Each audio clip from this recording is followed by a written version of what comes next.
చెప్పండి, ఎమ్మెల్యేలకు క్షమాపణ చెప్పి ఇకపైనైనా సరే మేము ప్రజాస్వామ్యయుతంగానే ఓట్లు వేయించుకుంటాము, ప్రజాస్వామ్యయుతంగా ఎన్నికైన ఎమ్మెల్యేలు ఉంటేనే మేము అధికారం కొరకు పోతాము, ప్రజాస్వామ్యయుతంగా ప్రజల మెజార్టీ వస్తేనే మేము ప్రభుత్వాలు ఏర్పాటు చేస్తాము.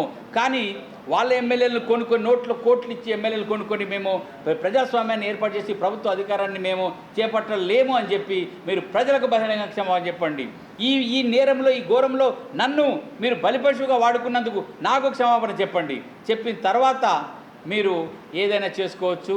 నేను కూడా ఇంత చెప్తున్నాను కదా, మరి నువ్వేంటి నువ్వు ఇదంతా సాధించు, నువ్వంతా అదా ఇదా అంటే నేను కూడా మిమ్మల్ని క్షమించి వేస్తా, మా యేసు ప్రభు క్షమించమన్నట్టుగా ఆ రోజు కూడా కేసులో నేను మొట్టమొదటిగా రేవంత్ రెడ్డికి మీడియా ముఖంగా చెప్తున్నా, ఇది తప్పు కదా, నేను ఎట్లా అడగాలి ఒక ఎమ్మెల్యే, ఒక ఇతర పార్టీ ఎమ్మెల్యేలు నీకు ఏమని ఎట్లా, ఎందుకంటే నేను చంద్రబాబు సింపథైజర్ను, రాజశేఖర రెడ్డి కుటుంబాన్ని విజయమ్మ బైబిల్ పట్టుకున్నప్పుడు కానీ, షర్మిలమ్మ కానీ, బ్రదర్ ఎల్లి మీటింగ్లను కానీ వీటన్నిటిని వ్యతిరేకించుకుంటూ వస్తుంది. 746 జీవో అని చెప్పి తిరుపతిలో అనిల్ కుమార్కు తిరుపతిలో 2 కొండలు రాసించడానికి రాజశేఖర్ చేస్తుంటే ఆ యొక్క తప్పును ఖండించడానికి నేను టీడీపీ పార్టీ సింపథైజర్గా ఉన్నా. అటువంటి నన్ను రాజకీయంగా వాడుకున్న తర్వాత నన్ను ఇదే విజయవాడ కోర్టులో ఈ విషయం నేను చెప్తే అక్కడ హైదరాబాద్లో కానీ ఢిల్లీలో కానీ ఎవరు నమ్మట్లేరు. ఇదే విజయవాడలో 6 నెలలు లాడ్జికు తిప్పిన మాట నువ్వు కాదా, ఏబి వెంకటేశ్వరరావు, ఇవాళ ఏదో మరేదో వెళ్ళిపోయి బనకచర్ర చినకచర్రలు అంటున్నావు, మరి నీకు వాళ్ళకి ఏం జరిగిందో తెలియదు. నేను మొదటి బాధితునైతే నువ్వు నా తర్వాత రెండో బాధితుడు అయిపోయినావు.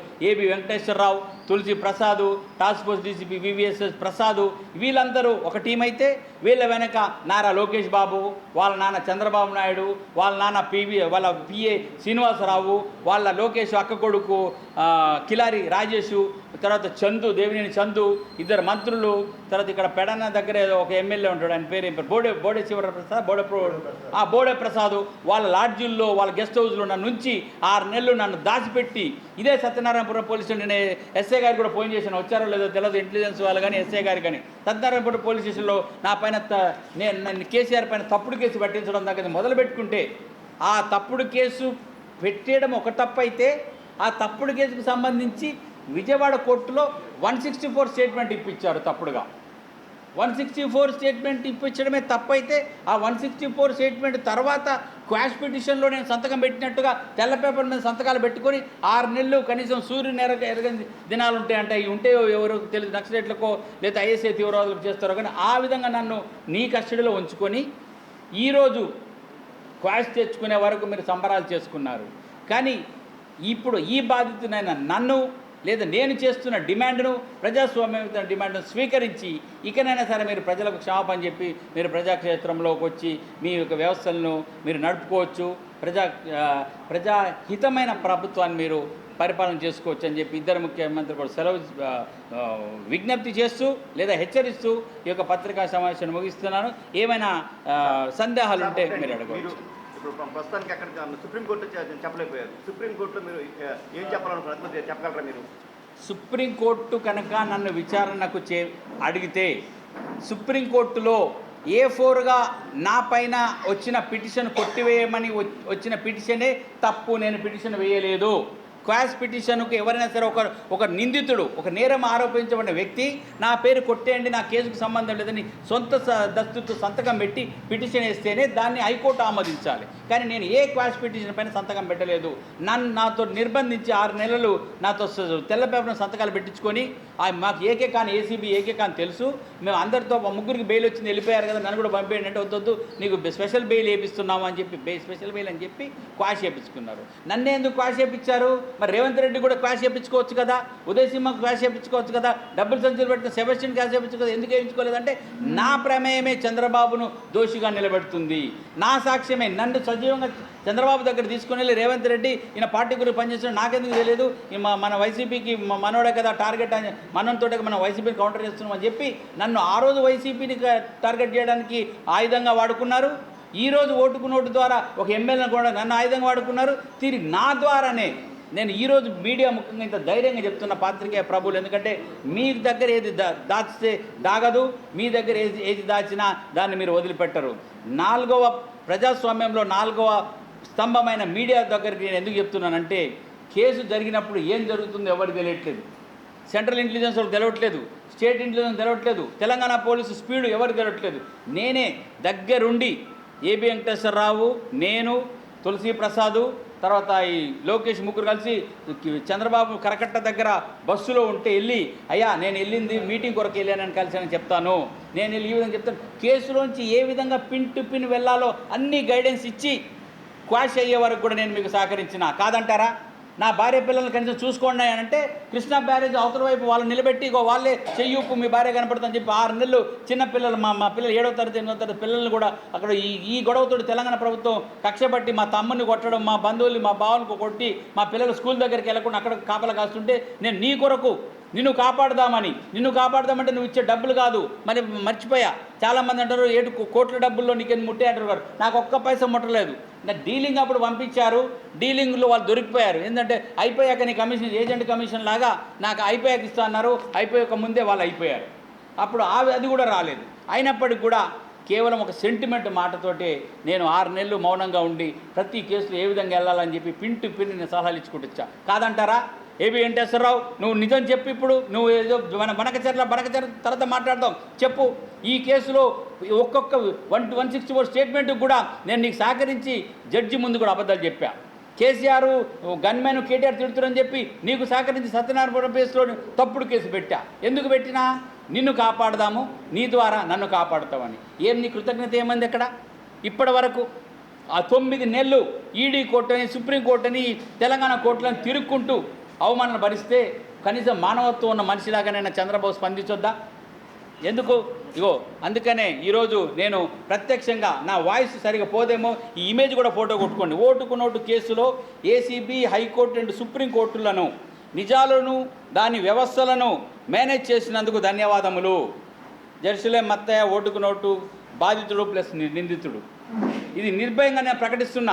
ఈ ఇమేజ్ ట్రాన్స్లేట్ చేసి సుప్రీంకోర్టులో వేసి కంటెంప్ట్ ఆఫ్ కోర్టు జడ్జిని ధిక్కరించిన కేసు కింద నన్ను కేసు నమోదు చేసి నన్ను చీఫ్ జస్టిస్ ముందు నిలబెట్టండి. అప్పుడైనా నేను వాస్తవాలు చెప్పడానికి నాకు అవకాశం వస్తుందని చెప్పి ఈ సందర్భంగా ఇద్దరు ముఖ్యమంత్రులు చెప్తున్నాను. లేదా మీరు తప్పొప్పుకొని ప్రజలకు క్షమాపణ చెప్పండి. ఎందుకంటే ఇదంతా కూడా నేను ఎందుకు అడుగుతున్నా, నీకేం అవసరం? నువ్వు ఒక క్రైస్తవ సంఘం లేదా ఒక సాధారణ మనిషికి ఇవన్నీ నీకెందుకు అని చెప్పి మీరు అడుగుతుండొచ్చు. మీడియా వాళ్ళు కానీ చూసి వార్త చూస్తున్న మేధావులు కానీ అడుగుతుండొచ్చు. ఎందుకు అడుగుతున్నానంటే నాకు ఒక సెంటిమెంట్ చెప్పి వీళ్ళు నన్ను మోసం చేశారు. క్రైస్తవ ఎమ్మెల్యేను కొనడానికి ఒక క్రైస్తవ నాయకుని వాడి మేము వెళ్ళాము. ఇప్పుడు ఆ క్రైస్తవ నాయకుని ద్వారా మా ప్రభుత్వం ప్రమాదంలో పడిపోయింది. ఇప్పుడు నేను కనుక వాళ్ళకి సరెండర్ అయిపోతే అక్కడున్న ప్రభుత్వము, తెలంగాణ ప్రభుత్వం చంద్రబాబును అది చేస్తే ఇక్కడ ప్రభుత్వం పడిపోతుంది, క్రైస్తవుల ద్వారా ప్రభుత్వం పడిపోతుందని ఒక చెడ్డ పేరు మాకు రావద్దంటే నువ్వు మాకు సహకరించని చెప్పి ఒక్క మాట నాకు టేప్ వేసేసి నా కళ్ళు గంతలు కట్టుకొని 6 నెలలు మీరు చెప్పిన చోట తిరిగి పిచ్చి కుక్కకు కూడా కనీసం గొలుసు కడతారు కానీ కాళ్ళు చేతులు కడతారు. నా కళ్ళు మూసేసి ఒక హోటల్ నుంచి ఒక హోటల్ తరలించి, ఒక లాడ్జి నుంచి ఒక లాడ్జికి, ఒక ఏరియా నుంచి ఒక ఏరియాకి తరలిస్తుంటే కూడా మౌనంగా నేను వహించా. అయితే కనీసం నన్ను నా కుటుంబ పోషణను గుర్తించాలని చెప్పి నీకు అనిపించదా చంద్రబాబు? నీకన్నా నీ శిష్యుడో మరి నీకు ద్రోహం చేసిండో తెలియదు. రేవంత్ రెడ్డి అప్పుడు నాకు టీడీపీ పార్టీని 800 కోట్లు ఇస్తే నేను తెలంగాణలో నేను టీడీపీ పార్టీని గెలిచి చూపిస్తా అని చెప్పి చంద్రబాబుతో కరకట్ట దగ్గర ఆయన డిమాండ్ పెడితే ఈయన మాట్లాడకుండా వెళ్ళిపోతే ఆయన బయటకు వచ్చి కాంగ్రెస్లో చేరిపోయినట్ట. ఆ రేవంత్ రెడ్డి ఆయనకు కృతజ్ఞతగా చర్లపల్లి జైల్లో ఆయనకు గిన్నెలు దోమి బట్టలు ఉడికితే ఒక జీవిత ఖైదు బట్టలు ఉడికితే వాడికి సీఎం కాగానే అతనికి క్షమాభిక్షణ ఇచ్చి జీవిత ఖైదును తొలగించి వాడికి ఉద్యోగం ఇప్పించింది. ఇదే ఇన్ కెమెరా ప్రొసీడింగ్లో ఆధారాలు అన్నీ ఉన్నప్పుడు కూడా వాయిస్ రికార్డింగ్ ఉంది, ఫోరెన్సిక్ రిపోర్ట్ ఉంది, కాల్ డాటా ఉంది, ప్రతి ఒక్కటి ఉన్నప్పుడు కూడా ఏది లేదని చెప్పి ఇన్ కెమెరా ప్రొసీడింగ్లో ఒక కేసు కొట్టేసిన జడ్జి శివశంకర్ గారు ఈరోజు ఎక్కడున్నాడండి? తెలంగాణ పోలీసు విజిలెన్స్ కమిషన్ చైర్మన్గా ఉన్నాడు. ప్రతి ఒక్క ఈ కేసులో వాదించిన ఈ దమ్మలపాటి తర్వాత ఇంకొక ఆయన రాజ్యసభ కనకమెడలు ఎక్కడ ఉన్నాడు? రాజ్యసభ పోస్టులు. అందరికీ పొలిటికల్ పోస్టులు ఇచ్చుకుంటావు, అధికారులందరికీ ప్రమోషన్లు ఇచ్చుకుంటావు. నేను ఒక్కనే నీకు ఏమన్నా ద్రోహం చేసిన చంద్రబాబు? అది కూడా నీకు నీ భార్యకు పోస్ట్ ఇప్పిస్తా, నీకు విల్లా ఇప్పిస్తా, నీకు మంచి అది ఇప్పిస్తా అని ఆశపడ్డాడు. సరే, ఆశపడడం తప్పు కాదా? నువ్వు ఇవన్నీ వచ్చి నిజాలు చెప్తా ఆశపడ్డా తప్పే. కానీ ఆశపడ్డందుకు వ్యవస్థలు మేనేజ్ చేసుకుని నా వ్యక్తిని నువ్వు ఎందుకు మేనేజ్ చేసుకోలేకపోయావు అంటే అది నా అదృష్టం ఏంటంటే ఈరోజు ఈ నిజాలను బయటపెట్టి ఓటర్లందరినీ కూడా నేను అవేర్నెస్ కలిగించి జేఎంఎం ముడుపుల కేసులో పార్లమెంట్లో ప్రశ్నలు అడగడానికి నోట్ల కట్టలు ఇచ్చి మేనేజ్ చేస్తే ఆ ఎంపీలను ఏ విధంగా బహిష్కృతం చేసిండో ఇదే చంద్రబాబు తెలంగాణ ఎమ్మెల్యేలను కొనడానికి 5 కోట్లతోటి రేవంత్ రెడ్డిని ప్రలోభపెట్టి తెలంగాణ రాష్ట్రంలో అధికారం చేపట్టాలని చెప్పి ఒక ప్రజాస్వామికమైన విధానంలో వచ్చినందుకు ఆ చంద్రబాబును ప్రశ్నించడానికి లేదా ఆ రేవంత్ రెడ్డిని ప్రశ్నించడానికి ఈ విధంగా మేనేజ్ అవుతున్న వ్యవస్థల గురించి ప్రజలను చైతన్యపరచడానికి మీ ముందు మీడియా ముందు మాట్లాడడానికి నాకు ఈ అవకాశం వచ్చిందేమో అని చెప్పి అందుకే నన్ను వాళ్ళు మేనేజ్ చేయకుండా మనం కోర్టులో చూసుకుందాంరా ఆయన ఏమన్నా మన సంబంధాలను వదిలిపెట్టారు ఎందుకు అదే నాకు మంచిదైంది నిజాలు చెప్పి ప్రజలను చైతన్యపరుస్తాయి ఇక్కడ నుంచి మరి నా తర్వాత బాధితుడు ఏబీ వెంకటేశ్వరరావు కూడా పార్టీ పెడుతున్నట్ట మరి నేను కూడా తెలంగాణ ఆంధ్రప్రదేశ్లో అంటే ఈ కోర్టు తీర్పు ఇట్లా వస్తే అనుకోలే దర్యాప్తు సాగుద్దేమో పూర్తి వివరాలు చెప్దాం అనుకొని నేను సత్యనారాయణపురం పోలీసుకు ఫోన్ చేసి అయ్యా నా ఎఫ్ఐఆర్ కాపీలు నా రిపోర్ట్ ఇవ్వండి అని అడుగుదామని వచ్చా మరి ముఖ్యంగా ఈరోజు విజయవాడ సిపి కూడా రాజశేఖర్ ఎవరండి రాజశేఖరు ఎంతమంది ఐపీఎస్ ఉన్నారు కదా రాజశేఖర్ని తీసుకొచ్చి విజయవాడ కమిషనర్ సిపికి ఎందుకు చేశారు ఫిడ్ ప్రోకో ఆఫ్ చంద్రబాబు ఆయన జగన్మోహన్ రెడ్డి ప్రభుత్వం ఉన్నప్పుడు కూడా మా ఓటుకు నోటు కేసు సిట్ దర్యాప్తు అధికారిగా రాజశేఖర్ గారు ఉన్నారు ఆ రాజశేఖర్ గారిని ఎన్నోసార్లు అడిగా నా వాట్సాప్లో అడిగా అయ్యా నా కేసు వివరాలు ఇయ్యి నేను పెట్టిన కేసు వివరాలు ఇయ్యి దాని గురించి నేను ఫైట్ చేస్తుంటా అంటే ఫైల్ దొరకట్లేదు not founding I'm not in office అని ఆయన తప్పించుకున్నాడు కేసు డైరీ అడిగితేనేమో పోలీస్ స్టేషన్ సత్యనారాయణపురం సీఐ గారు అడిగితేనేమో మీ కేసు అంతా సిట్టోలు తీసుకెళ్లారన్నారు కోర్టులో అడిగితే కోర్టులో పేపర్లు ఇవ్వన్నారు అంటే మీరు చేసిన ప్రతి అవినీతికి ఆధారాలన్నింటినీ మీరు తప్పించుకుంటారు ఆ తప్పించుకుంటున్న ఆధారాలను బట్టి ఆదేశాలు ఇచ్చిన జడ్జిలు మేనేజ్ చేసుకుంటారు మరి నేను ఒక్కనే మీకు అంత విరోధన అయిపోయానా చంద్రబాబు ఇక నుంచి అయినా సరే చంద్రబాబు గారు లోకేష్ గారు వారి వెనుకున్న కిలారి రాజేష్ గారు మీరు ముగ్గురు కూడా మీడియా ముందు బయటకు వచ్చి ప్రజలకు సమాధానం చెప్పండి మత్తయ్య అడుగుతున్న మాటలకు నిజమేనా కాదంటే కాదని చెప్పండి ఏది కాదో ఎక్కడ కాదో నేను ఇక్కడే ఉండి సజీవంగా ఉండి ఎక్కడెక్కడ నన్ను తీసుకెళ్లారు ఏడేడ నన్ను స్టేట్మెంట్ చేశారో అవన్నీ కూడా సేకరించి తిరిగి నేను న్యాయ పోరాటం చేస్తాను అదే సుప్రీంకోర్టు న్యాయస్థానాన్ని ఆశ్రయిస్తాను అదే విషయంలో ఈరోజు సాయంత్రం డీజీపీ గారు కూడా లేఖ రాసి నేను చీఫ్ జస్టిస్కి ఇచ్చిన లేఖను ఇక్కడ ఇచ్చిన ఆధారాలను తీసుకొచ్చి తిరిగి న్యాయ పోరాటం చేసి ప్రజాస్వామ్య వ్యవస్థలో ఈ ఓటు ప్రలోభం ద్వారా ఎమ్మెల్యేలను కొనే విధానము భవిష్యత్తులో ఏ పార్టీ కూడా ఏ పార్టీలకు చెందిన అధ్యక్షులు కూడా చేపట్టకుండా నేను ఒక ఉద్యమానికి నేను అదవుతానని చెప్తున్నాను చెప్పండి సార్ ఇప్పుడు చెప్పిన ఇప్పుడు వచ్చానండి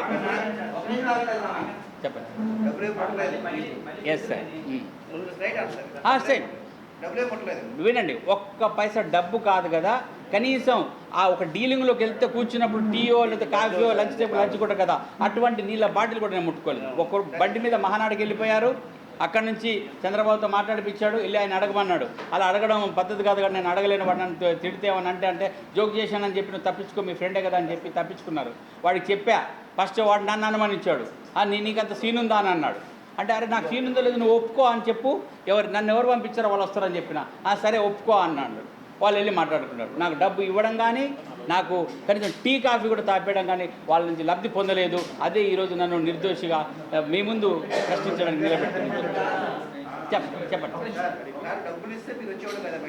ఎక్కడికి సార్ వినండి ఒకవేళ వాళ్ళు డబ్బులు ఇచ్చినప్పటికి కూడా వినండి మంచి ప్రశ్న అడిగారు సార్ ఒకవేళ వాళ్ళు డబ్బులు ఇచ్చినప్పటికి కూడా ఆ డబ్బులు ఇచ్చే సంఘటనలో నేను ఉంటే ఆ డబ్బులతో పాటు నన్ను పక్కకు జరిపారు ఓకే ఈ డబ్బులు ఇచ్చేటప్పుడు నువ్వు చెప్పకపోతావా అంటే ఆ తర్వాత వాళ్ళ ముగ్గురు రెడ్ హ్యాండెడ్గా అరెస్ట్ అయిన తర్వాత వారం రోజులు ఏసీబీ అధికారులు నన్ను పట్టుకోలేదు ఎందుకు నన్ను అప్రూవర్గా మార్చుకుందామని చెప్పి వాళ్ళు నన్ను పట్టుకోలేదు అప్పుడు నేను ఒక మాట చెప్పిన నేను అప్రూవర్గా అవుతున్నందుకు మీరు నన్ను పట్టుకోవట్లేరు కదా నేను ఇప్పుడు అప్రూవర్గా అవ్వట్లేదు కాబట్టి మీరు కేసు నమోదు చేయండి అని చెప్తే తెలంగాణ పోలీసు అధికారులు నాకు ఎదురు 30 లక్షల రూపాయల బ్యాగ్ తీసుకొని వచ్చారు కానీ అప్పుడు నేను వీళ్ళకి చెప్పిన ఎవరైతే నాతో టచ్లో ఉన్నారో రాజేష్కి లోకేష్కి చెప్తే ఏమన్నారు వద్దు సార్ మీరు మాతో పాటు వచ్చేయండి మీ కేసులోంచి మీ పేరు తీసేపిస్తాం మీకేం లేదు మీకు డబ్బులు అందలేదు ఏమందలేదు కదా మీ పేరు తీసేపిస్తామంటే సరే అని చెప్పి వాళ్ళ మాట నమ్మి నేను ఈరోజు ఇక్కడికి వచ్చి ఈ రకంగా ఈ 6 నెలలు అనుభవించి ఈరోజు మీ ముందుకు రావాల్సి వచ్చిన అవసరం సార్ నిరూపించడానికి ప్రత్యక్ష సాక్షిని నన్ను మాత్రమే తొలగింపజేస్తే నా వెనకున్న చంద్రబాబు సేఫ్గా వచ్చేస్తాడు ఈ టెక్నికల్ పాయింట్స్ మీకు నాకు అర్థం కావు కానీ ఈ టెక్నికల్ పాయింట్స్ అర్థం చేసుకున్న అప్పటి ప్రముఖులు ఏబీ వెంకటేశ్వరరావు గారు కానీ కనకమేడల కానీ లోకేష్ అనుచరుడు కిలారి కానీ వీళ్ళు గమనించి నన్ను సేఫ్గా కేసు నుంచి తప్పించారు నన్ను సేఫ్గా కేసు నుంచి తప్పించారని చెప్పి సంతోషపడుతున్నారు. కానీ అసలైన కేసు ఈడీలో ఉంది. నిజానికి కూడా చెప్తే మీరు ఇంత నేను చెంచుకుంటే కదా వాళ్ళకి శిక్ష పడుతుంది అబ్బాయి మీరు అడగొచ్చు. ఈ కేసులో చంద్రబాబు కానీ రేవంత్ రెడ్డి గారి శిక్ష పడదు. ప్రజాప్రతినిధుల పైన ప్రభుత్వ ఉద్యోగులు పెట్టి ఏసీబీ కేసు చెల్లదు. కానీ ఈడీ కోర్టులో ఈ ఆర్థిక లావాదేవీలు జరిపిన 30 లక్షల డబ్బు ఎక్కడి నుంచి వచ్చింది? టీడీపీ పార్టీ వ్యక్తులకు టీడీపీ ఎమ్మెల్యేలు కొనడానికి, టీడీపీకి అనుకూలంగా ఒక ఎమ్మెల్యేను కొని ఎమ్మెల్సీ చేయడానికి సజీవ ఆధారాలు ఉన్నాయి. కాబట్టి ఆ కేసు ఈడీ కేసులోనైనా సరే చంద్రబాబు దోషిగా నిలబడతాడు. అది ఇదే రేవంత్ రెడ్డి ఈడీ కేసు వాయిదాలకు రాకుండా తిరుగుతున్నాడు. కాబట్టి ఆయన శిక్షింపబడతాడని చెప్పి ఈ సందర్భంగా తెలియజేస్తూ, ఇప్పుడు నా పేరు తీసివేసినంత మాత్రాన నేను చేసే ప్రయత్నాలు చిలిపి ప్రయత్నాలు, మరొక ముఖ్యంగా చెప్తున్నా, నాకు హైదరాబాద్ కొందరు చిల్లర పనులు, ఈ చిల్లర పనులు పెట్టక మత్తే అంటున్నారు. నిజమే, ఇది నేను చెప్పేది చిల్లర పనే. కానీ నా చిల్లర పని వెనుకున్న ఆ రహస్యం ఏదైతుందో అది ప్రజాస్వామ్యంలో ఎమ్మెల్యేల ఓట్లు కొనాలని చెప్పి కుట్ర చేసే ప్రతి రాజకీయ నాయకుడు ఈరోజు చంద్రబాబు కనుక శిక్ష పడితే, చంద్రబాబు లాంటి ఒక దేశ రాజకీయాలను ప్రభావితం చేస్తున్న వ్యక్తికి పైన శిక్ష పడితే మిగిలిన రాష్ట్రాల్లో ఎక్కడ కూడా ఎమ్మెల్యేలను కొనుగోలు చేయడం అంటే పార్టీ ఫిరాయింపు చేసుకోవడం వేరు. ఈరోజు వచ్చిన జడ్జిమెంట్ గురించి కానీ అసలు ఈ ఓట్ ఫర్ నోట్ కేసు ఇలా మలుపులు తిరగడానికి గల కారణాల గురించి ప్రజలకు చెప్పాల్సిన బాధ్యత ఎంతైనా ఉంది. ఈరోజు వచ్చిన జడ్జిమెంట్ని సుప్రీంకోర్టు ఇచ్చినది కాబట్టి మనము సుప్రీంకోర్టును గౌరవించాలి. కాబట్టి జడ్జిమెంట్ను కూడా గౌరవిస్తూ మనకి ఈ దేశంలో చట్టం తన పని తాను చేసుకొని పోతుంది. ఈరోజు కూడా జడ్జిమెంట్ ద్వారా చట్టం తన పని చేసుకుపోతుంది. కానీ న్యాయం తన పని తను చేసుకుపోవడం లేదు. జెరూసలేం అత్తయ్య చేస్తున్న పని అంతా న్యాయం కోసం పోరాడుతున్నాడు. ఇది న్యాయ పోరాటం. మనం చాలా కేసుల్లో చూస్తున్నాం. న్యాయం వేరు, చట్టం వేరు. చట్టంలో ఉన్న లూప్ హోల్స్ అన్నీ కూడా ఈ యొక్క పెత్తందారులు డబ్బులతో కానీ దేంతో కానీ కొనుక్కొని అదే న్యాయం అని చెప్పేసి ఇవాళ పెద్ద మనుషులు పెద్దరికాన్ని కాపాడుకుంటున్నారు. ఇటీవల కాలంలో మీడియాలో కూడా వస్తున్నాయి. మనం ఈ మధ్య ఒక అతను ఏసీబీ కేసే 100 రూపాయలకి ఇచ్చేస్తే 10 సంవత్సరాలు తిరిగి గడ్డాలు మీసాలంతా అయిపోయినాయి. జడ్జి గారి ఇంట్లో కోట్ల రూపాయల నోట్లు దొరికితే మరొక స్టేట్కి వేసైనా ఉద్యోగం చేస్తున్నారు. అది చట్టం, న్యాయం కాదు. కాబట్టి ఇవాళ పెద్ద సెన్సేషనల్ కేసుల్లో కూడా న్యాయం ఈ దేశంలో జరగడం లేదు. న్యాయం ఉందని చెప్పి న్యాయమూర్తులు కానీ న్యాయవాదులు కానీ న్యాయ వ్యవస్థ ఎవడన్నా చెప్పుకుంటే శుద్ధ అబద్ధం. నేతి పీరకాయలో నెయ్యి ఉండదు, న్యాయ వ్యవస్థలో న్యాయం ఉండదు. నేను 40 ఏళ్ళు స్టాండింగ్లో నేను చెప్తున్నాను. పబ్లిక్ ప్రాసిక్యూటర్ చేశాను, లా కమిషన్లో మెంబర్గా చేశాను. ఎవడైనా సరే ఈ దేశంలో న్యాయం జరిగిందంటే ధైర్యంగా ఎవడైనా ఒక న్యాయమూర్తి నేను న్యాయం చేశానని చెప్పగలిగితే వాడు నెలంతా కూడా పనిచేసి ఎంతమందికి న్యాయం చేశారు చూడండి. మీడియా మిత్రులు వస్తే అది సుప్రీంకోర్టుకు రండి, డిస్ట్రిక్ట్ కోర్టుకు రండి. ఈరోజు మొత్తం న్యాయ వ్యవస్థ ఎంత డబ్బు ఖర్చు అవుతుంది, ఎంతమందికి న్యాయం జరిగిందో ఒకసారి కక్షిదారులు అడగండి, నేను కూడా వస్తా. అందుకని నేను చెప్పదలుచుకుంది ఏమిటంటే ఓటు ఫర్ నోటు కేసులో జరిగిన విషయాలు, ఈ యొక్క ఆంధ్ర రాష్ట్రంలో జరిగిన విషయాలు, లోతైన విషయాలు మా వాడికి చట్ట ప్రకారంగా చెప్పడం కొంచెం కష్టమైనప్పటికీ కూడా ఆ చైన్ ఎలా కట్ చేశారు అనేది ఆ మర్మాన్ని మీకు చెప్పదలుచుకున్నా. జరిగింది ఏమిటంటే జెరూసలేము మత్తయ్య అనే అతన్ని ఆయన ఎమ్మెల్సీ దగ్గరికి పంపించి ఆయన ఓటుని 5 కోట్లకు కొనడానికి ఈయన క్రైస్తవ నాయకుడు అయినందువల్ల, ఎమ్మెల్సీ గారు కూడా క్రైస్తవుడు అయినందువల్ల అతన్ని పంపించడం జరిగింది. జిమ్మీ గారు కానీ చంద్రబాబు నాయుడు గారు కానీ పార్టీ ఆఫీసు నుంచి వెళ్ళి లావాదేవీ మాట్లాడిందంతా ఈయన సత్యాన్ని ఒప్పుకుంటున్నాడు. ఇవాళ లావాదేవీలు మాట్లాడింది ఇతన్నే. మాట్లాడిన తర్వాత పార్టీ ఆఫీస్కి వస్తే బాబు గారు ఏం చేశారు, అందుకని ఆయన ఏమని చెప్పాడు, ఆయన ఫోన్లో చెప్పింది ఏంటి, our people briefed me, brief చేశారు. కాబట్టి I will be with you, నేను నీతో ఉంటాను, you don't worry, take money, అని ఆ ఫోన్లో చెప్పడం అనేది జరిగింది. తర్వాత అక్కడ ఏసీబీ వాళ్ళు ట్రాప్ చేశారు. ఇది జరిగిన వాస్తవం. దీనికి కర్త కర్మ క్రియ అంతా కూడా జెరూసలేం అత్తయ్యే. ఎందుకంటే మొదటి వెళ్ళి ట్రాన్సాక్షన్ మాట్లాడింది ఈయనే. మాట్లాడిన తర్వాత పంపింది ఎవరు? బాబు గారు ఆఫీసులో అక్కడి నుంచి పంపారు, మాట్లాడి రమ్మని. తర్వాత ఈయన కట్ చేసి పారేశారు. ఈయన కట్ చేసి తెల్లారి రేవంత్ రెడ్డి గారిని పంపించారు డబ్బులు ఇచ్చి. మా అత్తయ్య గారు మాట్లాడొచ్చారు, బ్రీఫింగ్ అయిపోయింది, డబ్బులు ఇచ్చేసి ఆయన ఓకే చేసి రమ్మని. అది ఏసీబీ వాళ్ళు అక్కడ ఉన్నారు కాబట్టి ట్రాప్లో దొరికిపోయారు. ఆయన కానీ సెబాస్టియన్ గారు కానీ వీళ్ళంతా కూడా ట్రాప్లో దొరికారు. అయితే ఆ రోజున ఏం జరిగింది? ఆంధ్ర రాష్ట్రంలో తెలుగుదేశం ప్రభుత్వం అధికారంలో ఉంది. మత్తేం తీసుకొచ్చి ఆంధ్ర రాష్ట్రంలో పెడితే మనకు అక్కడ ప్రాబ్లము ఉండదు. ఎందుకనంటే మత్తయ్యతోనే నేను మాట్లాడింది, మత్తయ్యతోనే పంపించింది. అందుకని నెమ్మదిగా ఇక్కడ తీసుకొచ్చి ఆ ఇంటెలిజెన్స్ ద్వారా రోజుకు ఒక ఇంటర్నేషనల్ హోటల్ చూపించాడు. ఆయన జీవితంలో ఎప్పుడు చూసుంటాడు. 6 నెలలు తిప్పారు ఇక్కడే. తిప్పిన తర్వాత నేను చెప్పానే చట్టంలో ఉన్న లూప్ హోల్స్ ఎతికిన తర్వాత ఆ యొక్క ఎమ్మెల్సీ దగ్గరికి నేను వెళ్ళి మాట్లాడొచ్చింది. ఈ యొక్క కరప్షన్ డబ్బుల కోసం కాదు, ఓటు కోసం కాదు, నేను వెళ్ళింది నా స్వప్రయోజనం కోసం, లేదా నేను మీటింగ్కి రమ్మని ఇన్వైట్ చేయడం కోసం అని చెప్పేసి అక్కడ చట్టంలో ఉన్న లూప్ హోల్స్ తీసుకొని 5వ నెంబర్ పోలీస్ స్టేషన్లో ఒక కేసు కట్టి 164 స్టేట్మెంట్ చేయించారు జడ్జి దగ్గర. అంటే చట్టాన్ని వాళ్ళు చేతిలో తీసుకున్నారు. చట్టాన్ని తీసుకొని అక్కడ తీసుకొని 164 కట్టించారు. దానికోసం ఇవాళ నన్ను రమ్మన్నాడు ఆయన. ఆ 164 స్టేట్మెంట్ అంతా ఫాల్స్ ఫేక్ అని. మతయ్య, నువ్వు 164 స్టేట్మెంట్లో నీ స్వప్రయోజనం కోసం వెళ్ళాను, కానీ నేను ఆయన కొనడానికి వెళ్ళలేదు, బాబు గారు నా దగ్గరికి బాబు గారు పంపలేదు అని చెప్పి బాబు గారిని కట్ చేయడం కోసం అదే ఈ రోజున వాళ్ళకి ఆయుధం అయిపోయింది. ఆ 164 స్టేట్మెంటు ఈ మ్యాజిస్ట్రేట్ దగ్గర ఈ మత్తయ్య గారు వెళ్ళి చెప్పేశాడు. పోలీస్ స్టేషన్ పక్కన ఉన్నారు కదా, ఏమని చెప్పాడు? నేను మీటింగ్ పిలిచాను ఆయన్ని, అంతేగాని ఆయన కొనడానికి కోసం వెళ్ళలేదని చెప్పాడు.